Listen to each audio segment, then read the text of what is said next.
Vaccini, torna il tema dell'arrivo con il contagocce. Il ritmo delle vaccinazioni in Veneto è aumentato con una media di 30.000 al giorno, l'obiettivo a pieno regime rimane quello delle 50.000.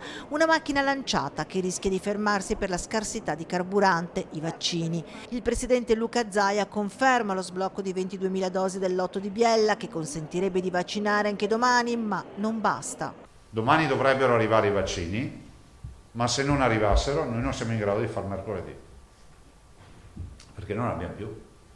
Siamo a numeri veramente risicati, siamo a qualcosa che potrebbe interessare un paio di ULS, insomma, se si mettessero d'impegno. Un'attesa che non ferma però la macchina che intanto si affina e così dal 1° aprile sarà attivo il portale per prenotare la vaccinazione. Adesso vogliamo fare un salto in più e fare in modo che ci sia a livello regionale una modalità per prenotare, diretta o per conto terzi, che sia una modalità banalissima, velocissima, addirittura arrivando al punto di dire ai cittadini che non dovranno neanche scrivere il loro nome e cognome. Un portale dove sarà sufficiente cliccare sull'USL di appartenenza per accedere, inserire il proprio codice fiscale e scegliere giorno ed ora di vaccinazione. Inserendo un numero di telefono, ma soprattutto mail, verrà inviata la prenotazione. Prenotazione che potrà essere fatta, grazie all'accordo concluso dalla Regione, anche attraverso le 1.400 farmacie del Veneto che aiuteranno l'utente anche nella compilazione dell'anamnesi.